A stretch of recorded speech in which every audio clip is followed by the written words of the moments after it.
Joseph Yobo journeyed to Belgium as an 18-year-old to find his fortunes as a footballer. After having a successful youth career at Michelin of Port Harcourt in Nigeria, Yobo signed for Belgian club Standard Liège. Although his time was brief in Belgium, Yobo established himself as one of the best young central defenders playing in Europe. He caught the attention of numerous teams while at Standard, and with teams sniffing around, was expected to move on to bigger and better clubs. After 48 games and 2 goals with Standard Liège, and his services in high demand, Yobo moved to French team Marseille in 2001. There, his star continued to grow. In the summer of 2001, Marseille paid Standard Liège £3.4 million. However, similar to his time at Standard, Joseph Yobo's spell at Marseille was brief, although very successful.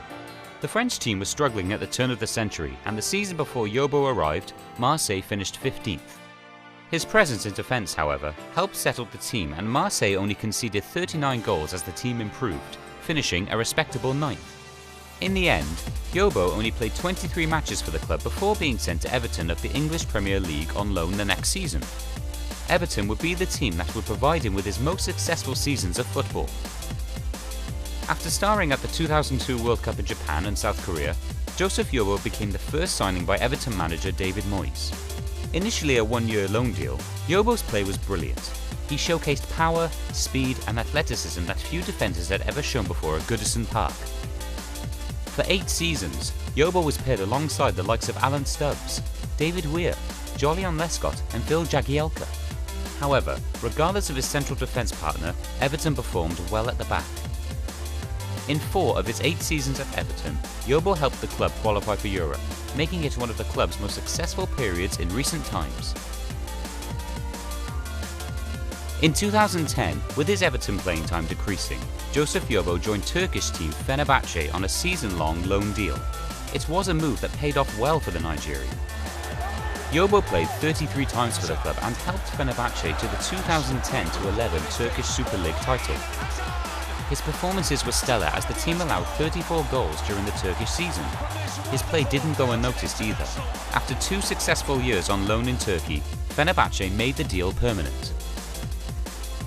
He followed up the success of the Turkish League Championship with 2 consecutive Turkish Cups in 2011-12 and 2012-13. In all, Yobo played 90 matches for the side, notching 3 goals. In January 2014, Joseph Yobo returned to England at the age of 33, signing for Norwich City on loan. In his debut, Yobo showed that he had the ability and presences of mind to compete with the English Premier League's best. In that debut match, Yobo and the Canaries kept a clean sheet against the EPL's top-scoring team Manchester City, but trouble struck as the Canaries struggled on the pitch. Yobo was unable to keep Norwich City in the Premier League, as the club were relegated at the end of 2014. Their relegation meant any ideas of a permanent move were off. Following the Norwich City's relegation, Yobo disappeared from club football. While national team football success came for Joseph Yobo, the same successes never materialised in European competitions. The centre-back featured 25 times combined for Everton and Fenerbahce in the Europa League and UEFA Cup, netting 2 goals. These competitions were another platform for the Nigerian great to showcase his talents. Unfortunately, Yobo never had the same success in the Champions League. 7 times Yobo played in the Champions League qualifiers, but never made it to the tournament proper. Yobo's last chance at the Champions League qualification was the bitterest pill for the defender to swallow, as Fenerbahce were torn apart by Arsenal 3-0.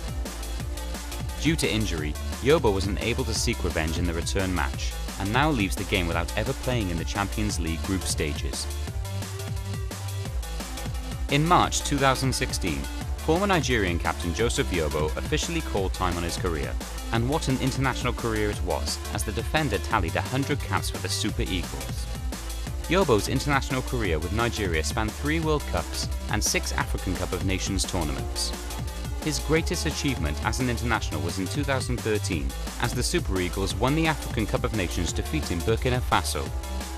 Although he will go down as one of the greatest defenders in Nigerian football history, Yobo was able to tally 7 goals in international fixtures. In spite of the lack of silverware in his trophy cabinet, Yobo found tremendous success on the pitch. Belgium, France, England and Turkey were the stops on his footballing journey, and in each, he showed he was one of the world's best defenders. May 27, 2016 will mark Yobo's final farewell as he takes to the pitch one last time for his testimonial.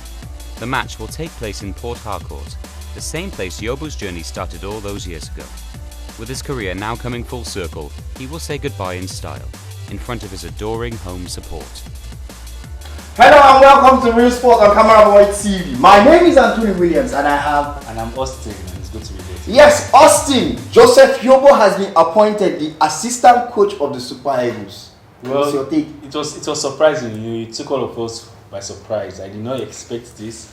We didn't see that coming. But it's very good. It's very good for him. It's very good. The step he has taken towards management, the assistant manager of the Super Eagles. So that means that they are grooming him for when the manager will depart eventually. So by that time, he would have that experience to know how to take the team to the next level. It's a very good one for him because he has played for the Super Eagles. He knows the inside out of it and he has been the captain. So it's a very wonderful news. The longest serving captain of the Super Eagles. Of course. And then with 101 cap for the Super Eagles, the longest. So it's a very good one for him.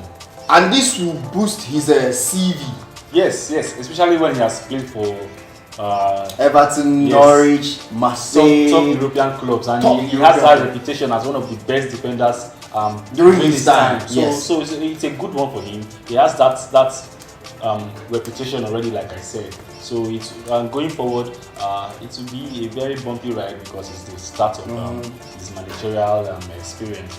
So, but I think he will do well. He will do well eventually. We believe he's going to do well. He has been our captain. He knows the terrain very well. He is an expert in this field.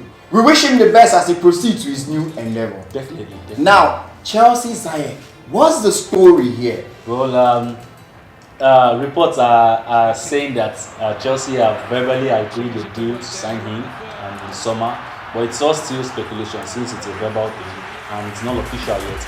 But it's going to be a very good addition to the Chelsea side, especially the fact that they lack a playmaker